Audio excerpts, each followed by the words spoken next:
육지로 나오는 배를 기다리는데 경찰이 나왔습니다. 지인은 경찰에게 그 밤의 일을 이야기해주며 꼭 이정표를 잘 표시해달라고 당부했습니다. 풍도는 갈 때마다 이벤트를 준비하고 있으니 다음에 또 풍도에 들면 어떤 이벤트가 나를 맞이해 줄지 미리부터 기대하는 마음입니다.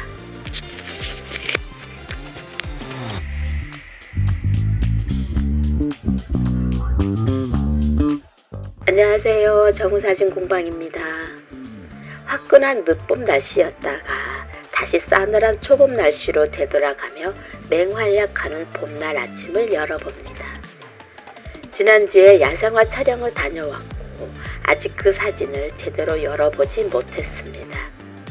풍도만의 추억, 풍도와 나만의 어떤 인연 같은 것이 있지 않을까 하는 생각의 고리가 둥지를 틀고 나갈 기척이 없었기 때문이었나 봅니다.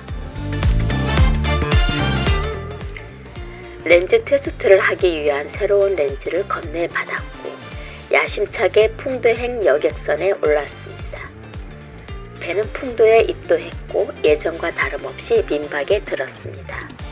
주인 아주머니가 점심을 준비해 놓았고 맛깔스러운 풍도만의 풍미를 음미했습니다. 바쁜 가운데 주인 아주머니가 손수 반겨주셨습니다.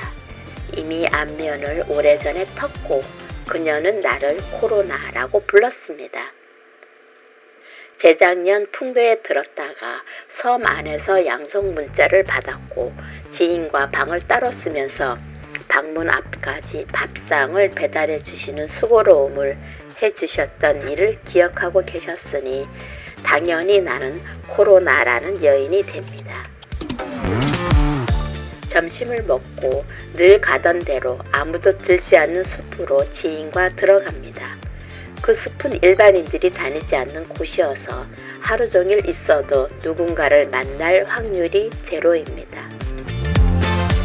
반가운 마음, 설레는 마음으로 적당히 몇 장씩 찍고 낮에 배에서 누군가가 일몰이 좋을 거라는 말을 했던 걸 기억해서 서쪽을 찾아 일몰을 보러 떠났습니다.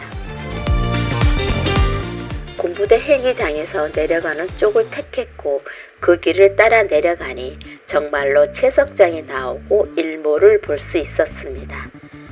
잔잔히 떨어지는 일몰을 보며 황홀했었지요.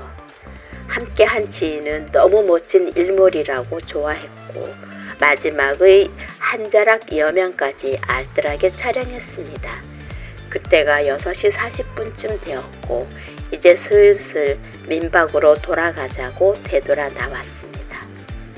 처음 내려왔던 길에서 조금 올라가면 이정표가 있었던 기억이 있어 그곳까지 가서 오른쪽 해안선으로 나가기로 하고 길을 따라 걸었습니다. 보통의 사람들은 채석장으로 내려가서 왼쪽으로 바다를 끼고 걸었는데 우리는 반대편으로 들었습니다. 해안 도로이며 540m라는 이정표가 있었으니까요. 한참을 가니 북배 쪽이 나왔습니다. 텐트족들이 노랗고 빨간 등을 켜놓고 아름다운 저녁을 즐기고 있었습니다. 인터넷 검색에서 나왔던 북배가 이곳이나 하며 사그라지는 일몰의 끝자락에서 그 풍경도 한 장 찍고 다시 길을 시작했습니다.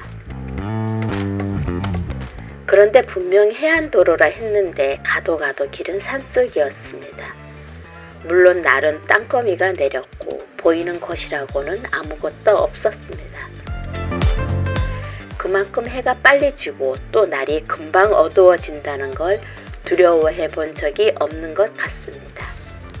어디로 가는지 모르지만 길이 있으니 계속 길을 따라 걸었습니다. 파도 소리도 들리고 바람이 불었습니다. 파도가 아름다울 거라는 생각, 파도 소리가 자장가처럼 들린다는 생각은 이미 물 건너갔고 자꾸 어딘가로 빠져들고 있다는 공포감이 몰려왔습니다.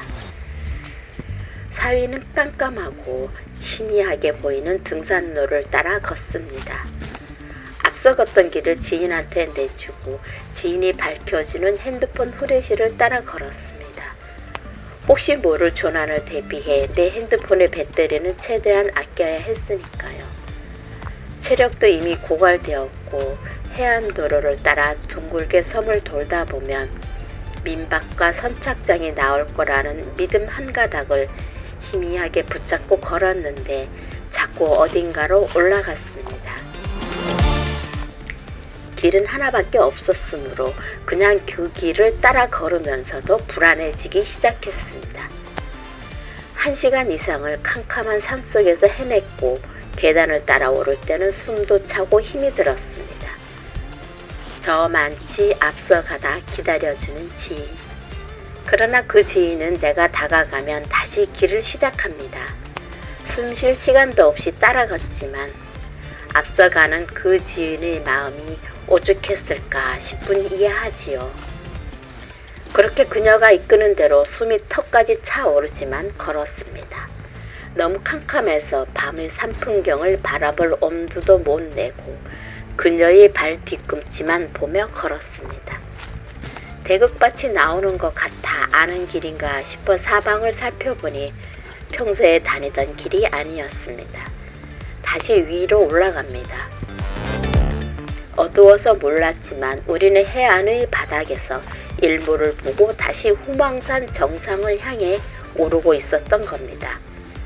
길은 하나밖에 없어서 올라가거나 내려가야 하는데 방금 왔던 길을 내려가는 것보다 그냥 올라가는 길을 택했습니다. 어디선가 불빛 하나가 보이기 시작했습니다. 선착장인가? 계속 위로만 올라가고 있었으니 선착장은 아닐 테고 그리 멀지 않는 곳의 불빛이라 반가우면서 그 빛을 보면서 위로 올랐습니다. 손수 후레쉬를 앞으로 뒤로 비춰가면서 길을 인도하는 지인. 항상 그녀가 나를 따랐지만 그 순간만큼 나는 그녀를 믿고 의지하며 그녀의 발뒤꿈치를 따라 걸었습니다. 체력도 나보다 훨씬 좋았고 추진력도 있었습니다.